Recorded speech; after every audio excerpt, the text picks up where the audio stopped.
into water vapors.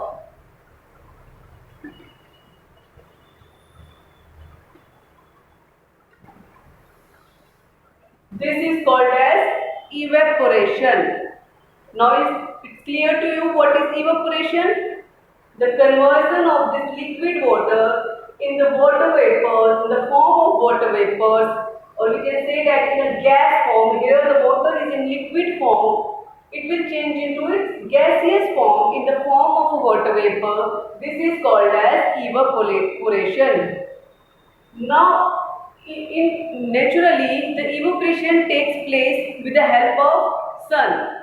When there is water in the pond after a rainfall or some water were left at the pond or gathered in the pond, then what will happen with the process of this evaporation in the presence of sun, the water will change into water vapors. Now is that clear to you? What is evaporation? Evaporation is the process of conversion of liquid water into its gaseous form in the form of water vapors. Is called as evaporation. This is called as evaporation. By this evaporation, we can separate a salt from the water. Do you know how we separate a salt or where from the salt is obtained from? Salt is obtained from the sea water. When there is water in the sea, with the help of evaporation, this water will convert into water vapors and what is left behind? Salt. So by this method, we can obtain a salt or we can separate a water and salt. So this is called as evaporation. From sea water, we will get a salt. Then after a process of purification, we need to purify this salt that we obtain from the sea. After the purification process, then we get a pure form of salt that we use in our daily life. Now is it clear how the salt is obtained from the sea? Okay. Now start with condensation. What is a condensation? As I told you, condensation is the opposite of evaporation. What is happening in the evaporation? Water is changing into water vapor. Then what will happen in the condensation? In condensation, this water vapor will changes into water. This water vapor will again changing into water. This is called as condensation. Now let's start with condensation. Now, what is a condensation? As I told you, the condensation is the conversion of water vapors into liquid. Now think how will it conversion take place?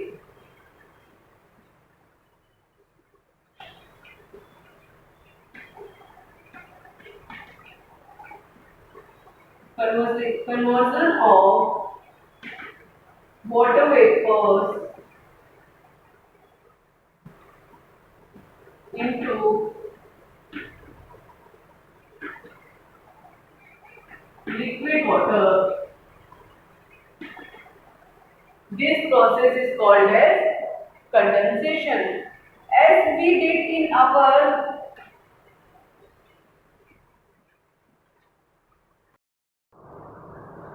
now starts with condensation. What is a condensation? As I told you, conversion of water vapors into liquid water is called as condensation. Now, how it will take place? How condensation will take place? In evaporation, we study, then when we apply a heat, there is a water in this container and there are salt in it. After boiling,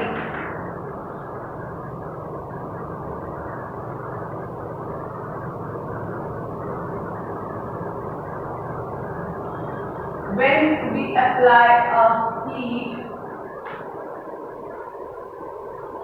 this water will change into water vapor.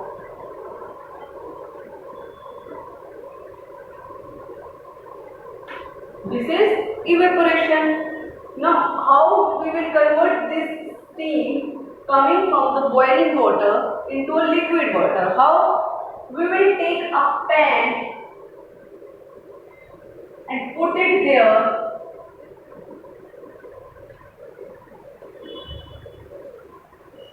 There are eyes on it. This is a steam coming from the water. We take a pan, there are eyes on it. Now what will happen when this comes in contact with the eyes, the steam comes in contact with the eyes, comes in contact in plate having the eyes. Now here the droplets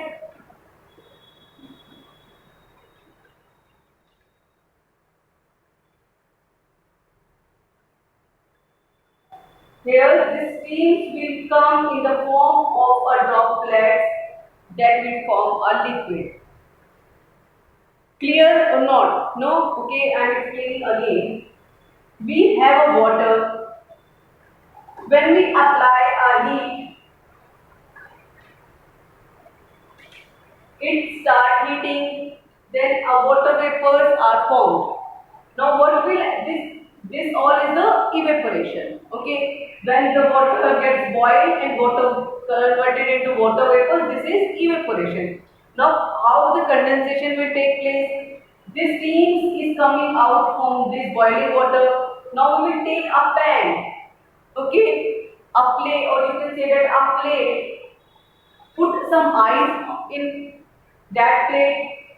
So when these things comes in the contact with this ice, so this will cool down. This will cool down. So what will happen? This thing get contact with this ice. So from here the water droplets are falling down. These water droplets are falling down. This will make a liquid water. When there are the ice cubes there, when this steam comes in contact with the plate having the ice cube, then this steam will get converted into the droplets of water. This is called as condensation. This is the process of condensation. We again get a liquid water in the liquid form. This is called as condensation process. Now it's that clear to you what is the condensation process? Okay. Now let's revise from the what is sedimentation, decantation and filtration. Okay, within activity. When there is a single method is not sufficient for separating a substances, then there is need to apply a more than of one method. When single is not sufficient, suppose we have a substance and we have to separate impurities from this substance, and hand picking is not the only method that we can apply. Okay, then what we will do? We will apply the sedimentation method. In sedimentation method, there are impurities in this beaker and we kept it for some time, and after some time without disturbing it, we will get the impurities will settle down after some time, and there are the liquid over there. And when we pour this liquid, this is called a decantation. And now tell me, the liquid we obtain by decantation process is the pure one? No. So what we will do? We will apply a filtration method. We will apply a filtration method for separating the impurities from that liquid. After applying the filtration method, now you can see we have applied the three methods. One sedimentation, then decantation, then filtration also. After this we will apply a evaporation method. In evaporation method, what will happen? The water will convert it into water vapors and be left with salts. Okay. Now, then we can further purification. We will get a pure form of salt. Now here you can see in a single substance for a single for removing impurities from a single substance, we have applied a more than of one method, that is a separation, sedimentation, decantation, filtration, evaporation. So now you have cleared with the condensation also.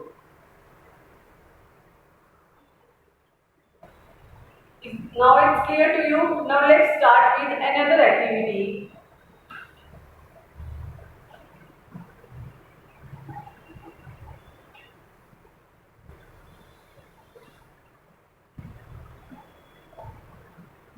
This is that how much amount of salt we can dissolve in a water. Is there a fixed amount or we can add any amount? So it will be dissolved or not. Suppose we have a beaker.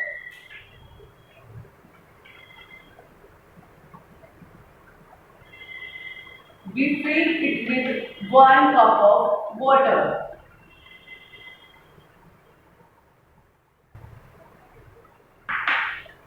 Okay. Now we add it 1 tablespoon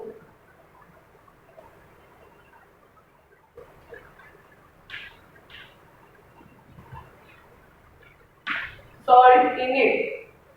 Then by simple manual method we will stir it and we will see salt get dissolved.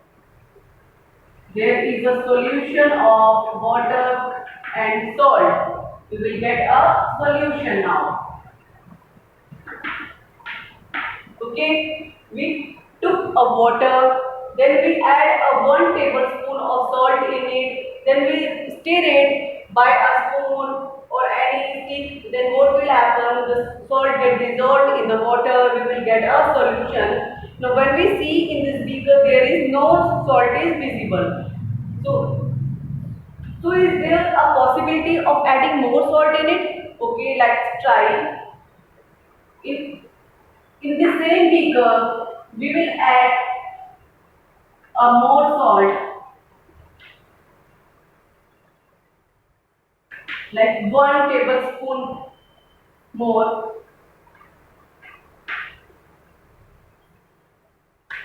Now we will see this more salt will also dissolve in it. Now again we will add a 1 tablespoon of salt.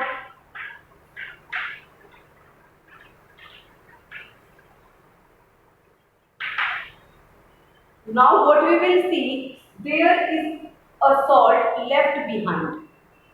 Now the water is not allowing or dissolving more salt in it.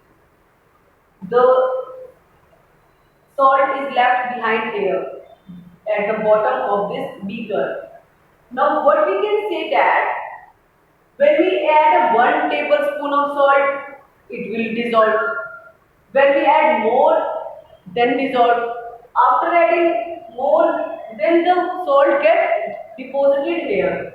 Now this solution needs no more salt.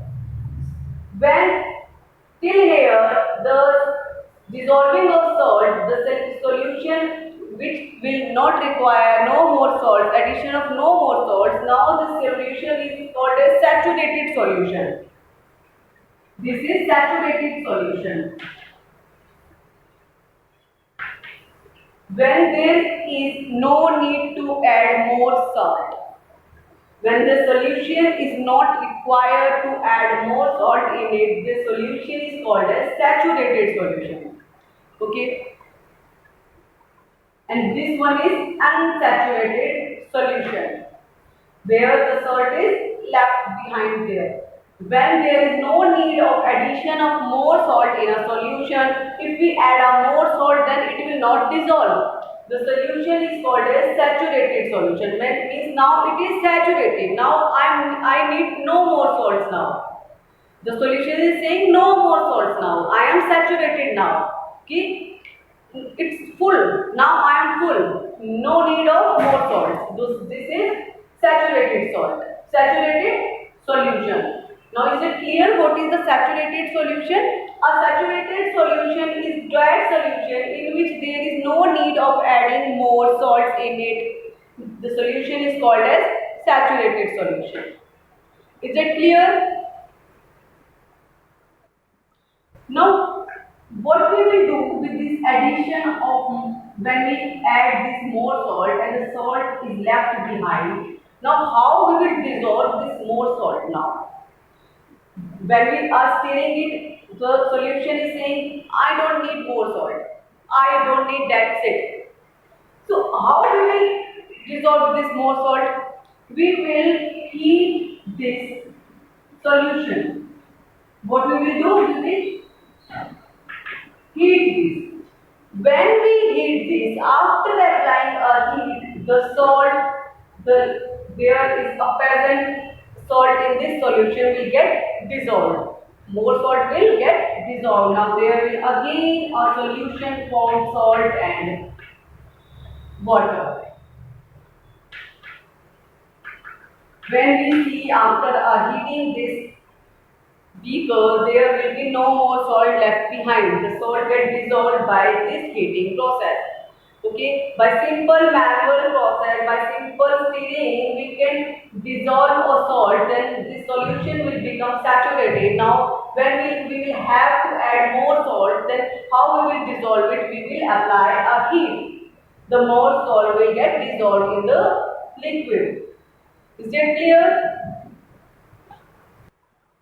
Now is it clear to you? We can add a more salt to water by heating. By heating we can dissolve more salt in a solution. Then it will become. This is your homework activity. What you will have to do, you have to take a 2 beaker and fill it with the water. In 1 beaker you will have to add 1 tablespoon of salt and stir it. When it will get dissolved, then add 1 tablespoon of more salt. You have to make the solution saturated. And the same you will have to do with sugar. Add 1 tablespoon sugar and stir it. When it gets dissolved, add 1 tablespoon more sugar. Then if it will also dissolve, then add 1 tablespoon of more. You will have to make the solution saturated. Now you will have to observe this. The same salt and the same quantity of sugar is dissolving. You will have to write these observations here. Then how much spoons you have added of salt and how much you have added of sugar for making a solution saturated. Now that's all for today. The chapter is completed. In our next class, we will discuss the exercise questions of this chapter and we will start the next chapter. Okay, this is your homework activity. Thank you.